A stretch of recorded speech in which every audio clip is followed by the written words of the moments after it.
I'm going to go ahead here and just get my post-game video going here. As I'm starting, we got 34-20 Vikings. We got the ball pretty deep in Detroit territory. It's in the bag here. I mean, at worst, we should get at least a field goal try. We'll get to the special teams.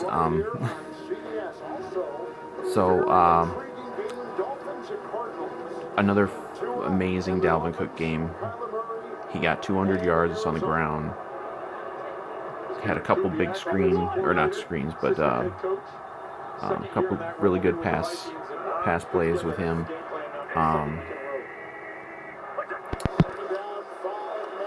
Really efficient offensive game today.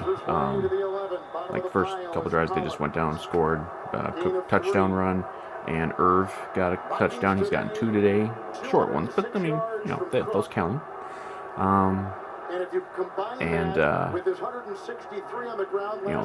They've really never struggled that much. Like they've had a couple, it's not they haven't scored every drive, but they've done pretty well. A very efficient offensive game. I don't think anyone's going to complain about this one too much, although they are Vikings fans, they'll complain about something. All right, we got 3rd and 1 here. Let's see if we can seal this thing up. Madison can't seal it up, but we should get a field goal maybe. Yeah, very good offense today. Kirk, very efficient. Like, they did a little more play action today. He had some nice plays in play action. 3 touchdowns. Or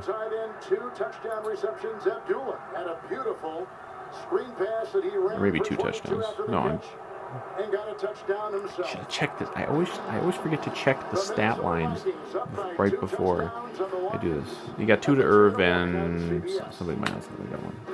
It doesn't matter. Kirk had a nice game, is the point. Very nice, efficient game. Some nice play action. No turnovers again. Very key. Really no negative plays. There was one. Kirk got just fucking killed on a blindside sack on one drive. So that basically ended the drive. But other than that, like really no negative plays. This offensive line is looking pretty good, I gotta say, since the bye. Now you can say, well, it's just 2 games, and it's Detroit. But, they played Green Bay last week. Green Bay's known for having a pretty good defensive front.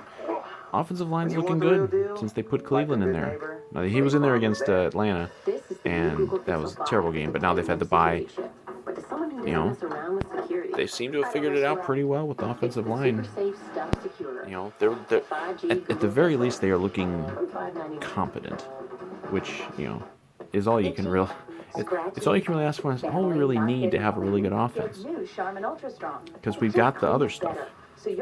We just haven't had the line forever. But like these holes that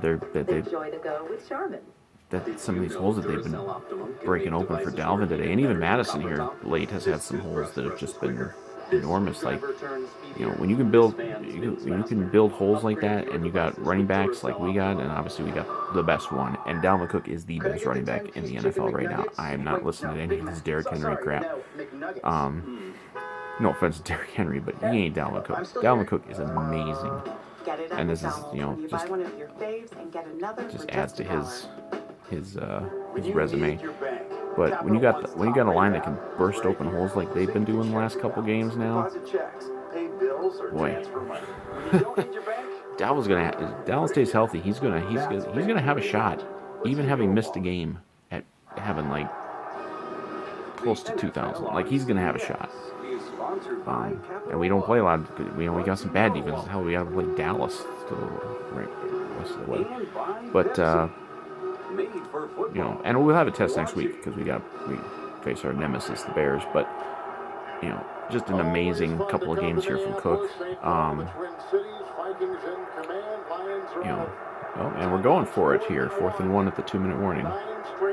This 4th down carries slightly less at stake than some of the others. Oh, and we're passing. Oh, Kirk, what are we doing? Oh, almost a touchdown, man. Nothing for Thielen. Kind of a weird game for Thielen. There was one pass. There was one deep pass earlier in the game where it seemed like Thielen kind of just stopped going. And that touchdown would be touchdowns right off his hands. Oh well. Come on, Thielen. But we got the game. I mean, it's under 2 minutes, and they got Chase Daniel in there. We knocked Stafford out.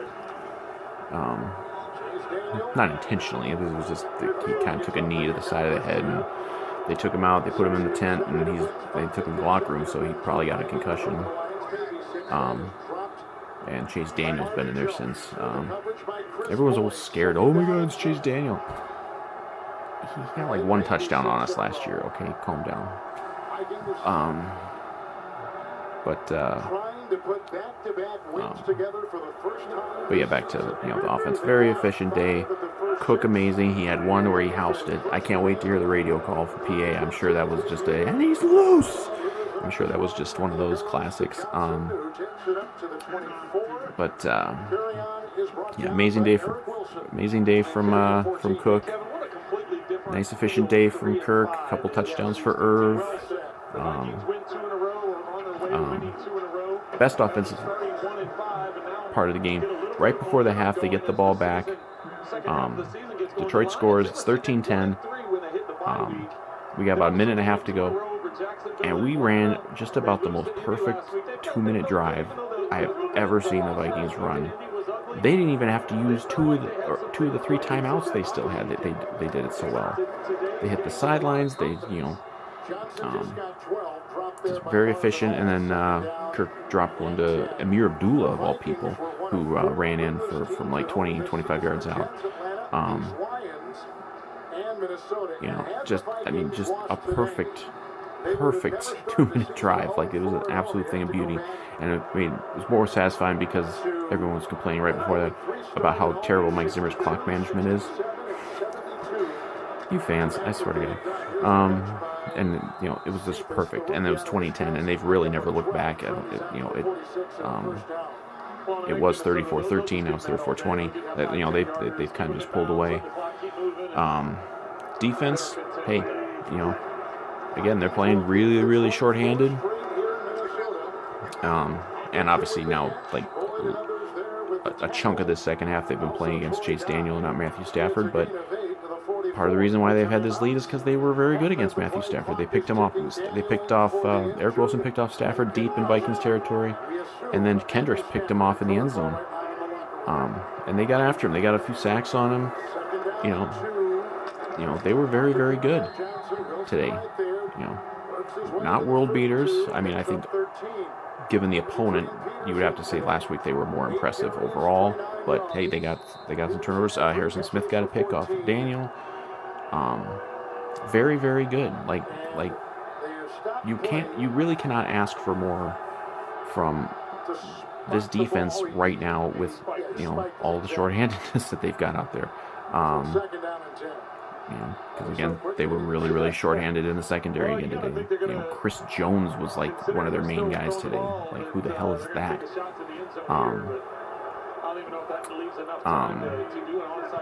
They're still running plays here. I think this might be the last play of the game here. Well, maybe they got one more play. They're trying to get in the end zone one more time. I don't know what the betting line is, but this might matter to some people. Yeah, defense was pretty good. Pass rush, was okay. Nothing amazing. They got a couple sacks. Shamar Stephen got one that was really impressive. And obviously Eric Wilson got a pick. He's having a huge season. And Kendricks, our linebackers, man, they've been having a great season. And Detroit's trying to score a touchdown, and they will not score a touchdown on the last play of the game. So that's it, 34-20. And they're jawing. Lions got some attitude today, man. I saw that punk J-Ron Curse jawing at somebody at one point. Like, fucking J-Ron Curse.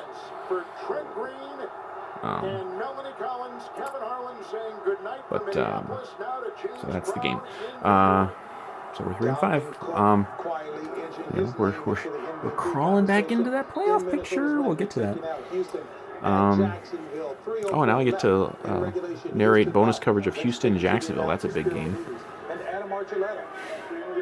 Interesting games. A couple interesting games out there today. I don't know what the score is right now. Again, I can't check when I'm doing this, but Carolina was toe-to-toe with Kansas City, and Buffalo was kind of taking it to Seattle. So, and yeah, it's 44-27 Buffalo. So yeah, there you go. And OKC's pulled ahead of Carolina. So, all right. Oh, I'm getting distracted. Where was I? Yeah, defense.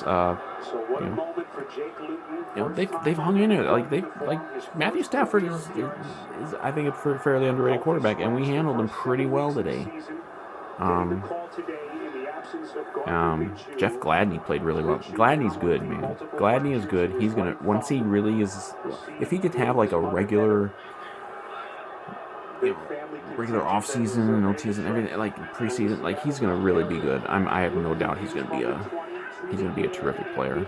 And hopefully Dancer can put this cursed season behind him. Obviously he didn't play today. After his injury last week, I doubt he plays again this year, frankly. But Harrison Smith got a pick. That was nice to see. Kind of a lame duck throw, but whatever. Counts just as much as the ones you got to work for. Only really downside of this game is the fucking special teams, and I don't know what the hell that was going on there. Early on, we had, I guess it was a bad snap. I didn't see all I saw was the missed extra point. I don't know if it was Bailey or the kick. Everyone online said it was the bad snap. So he missed a PAT, and then 2 blocked punts. I don't remember if the Vikings have ever had 2 punts blocked on them. Like you go back into like the old days of like the Purple People Eaters, block kicks were a lot more frequent. Like we were, we were known for like blocking field goals and extra points and everything. I don't know what was going on with those block punts. The first one looked like it was a boom block, and he just completely missed the block. The second one looked like the whole damn line missed the block.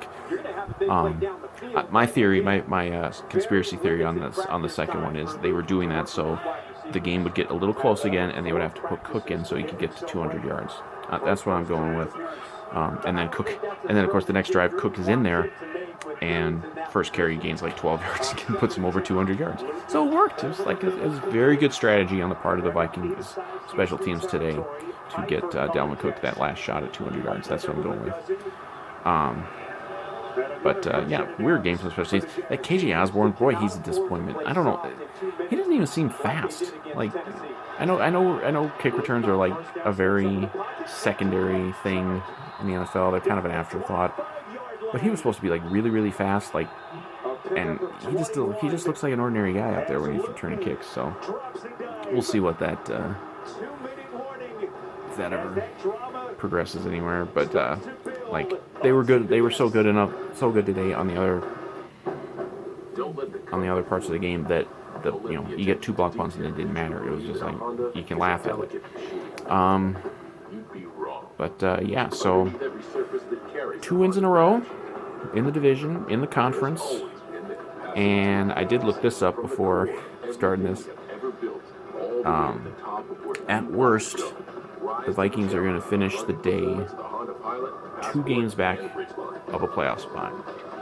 I was kind of hoping 49ers would come through this week, beat the Packers, but they were so depleted that wasn't going to happen. But so we're still going to be 3 back in the division. But when you want the real deal, like a good neighbor, the teams ahead of you in the NFC are kind of starting to fall back. The Bears, they were getting shut out for a long time. I don't know if they're still getting shut out by Tennessee. Carolina looks like they're going to end up losing. So some of these teams, and of course you've caught now Detroit. So Detroit's 3-5. You're 3-5. So the Vikings aren't in last place anymore. First time all season the Vikings haven't been at least tied for last place. So that's nice. You can't make the playoffs in last place probably. So you gotta at least go up the levels. So they're 3-5, and right now the last team in is the Rams at 5-3. So, and the Rams are on their bye week this week, I saw. So that's not going to change. So, and your schedule is not tough. Like I really like you have swing states in an election, you have swing games in a football season, and next week will be a swing game because we're going to the House of Horrors, man. Fucking Soldier Field, Monday Night Football, because we always have to play them on Monday Night Football or Sunday Night Football in Chicago for some reason. I don't understand that. You can't win there. Like they've won there, 3 times in 20 years, basically. If you can win that, though, then you got that homestand with Carolina, Dallas, Jacksonville after that. Like, if they can fucking find a way to beat the Bears in Chicago, which is, it's always so tough. Like, you just look at the schedule. You could end up with a 6-game win streak. You could. Everything that's been bad this season, you could potentially have a 6-game win streak if you can just figure out this fucking Soldier Field hex. And at that point, if you get to 6, then you're 7-5, and and they still have obviously a couple tough games late in the year. You got to play the Saints, you got to play Tampa, and you do have to play the Bears again. But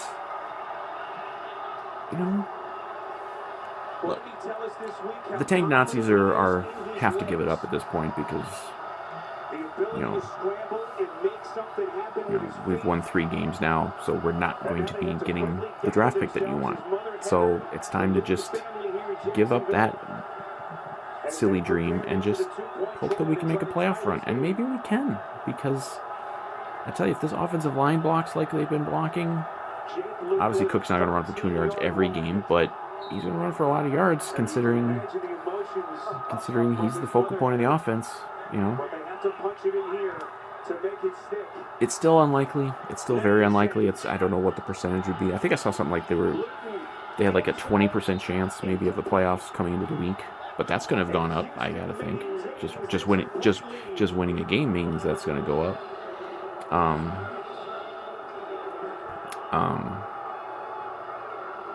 So,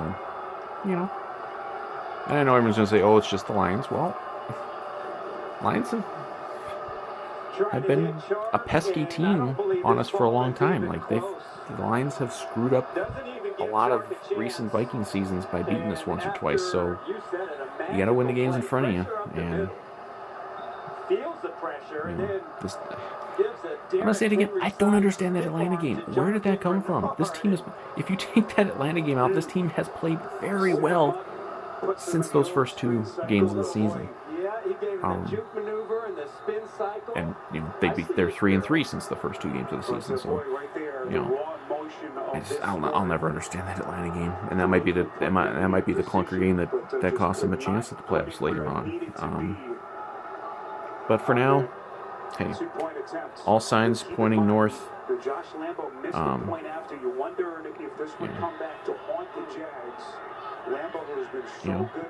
They're playing well. They're playing good football. They're playing good football, and they're playing the kind of football they want to play, and they're playing good enough on defense now.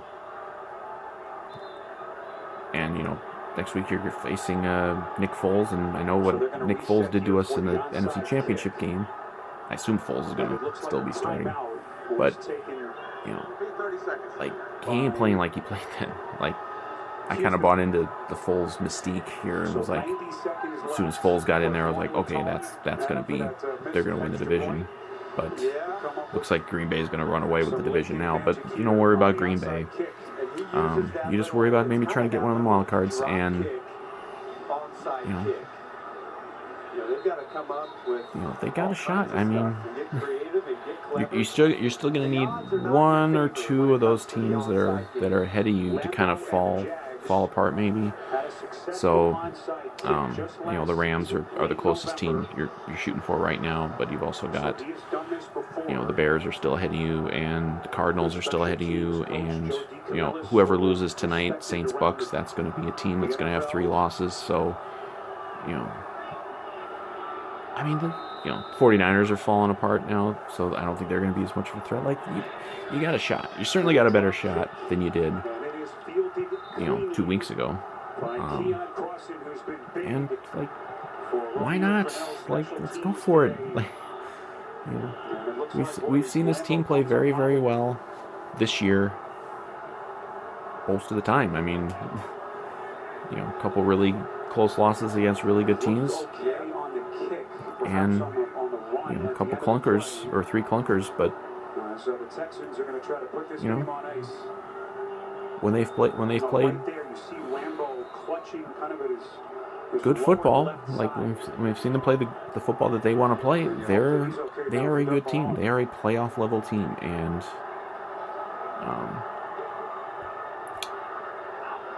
they got a shot. Watson takes a knee. Jacksonville can't stop it. If you get efficient, turnover-free Kirk, if you get quality offensive line play like you've got in the last 2 weeks, Cook is going to do the rest on that end.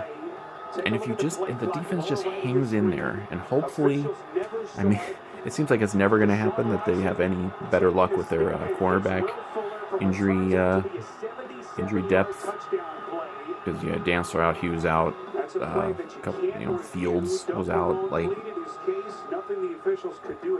if you can kind of just hang on, like, you're not always going to be playing teams that can air it out on you. But they've hung on against Rodgers and Stafford the last 2 weeks, and you're not going to face a quarterback even on their level again. I mean, I guess you could say Teddy. I mean, I'm never gonna rip on Teddy, but I don't know that Teddy can necessarily do what.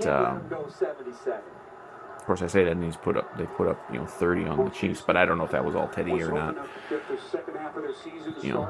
But it's very possible that the best quarterback you're going to play for about the next 5 or 6 games here, or however many games, is Teddy. Like, you're not going to, so. Like I said, you got a shot, and that's all you really want at this point is a shot. And I think they got a shot. Because they're playing good football.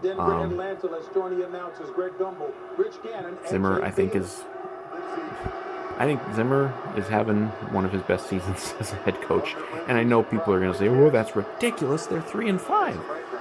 But to get the kind of performances out of this defense that he's gotten the last couple weeks, and even at times, like even for most of that Seattle game, with what he's got to work with, like he's proven he's a really good coach. As they've now cut to Denver and Atlanta, they don't have much to cut to. I'm guessing the Chiefs-Panthers game must be on Fox. I don't know where my road is. But I'm wrapping it up anyway. So yeah, nice game, 34-20 final.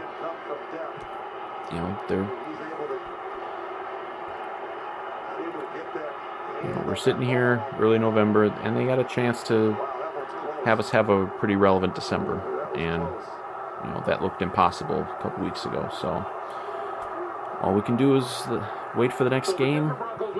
If you can solve that Soldier Field hex, which goes beyond football,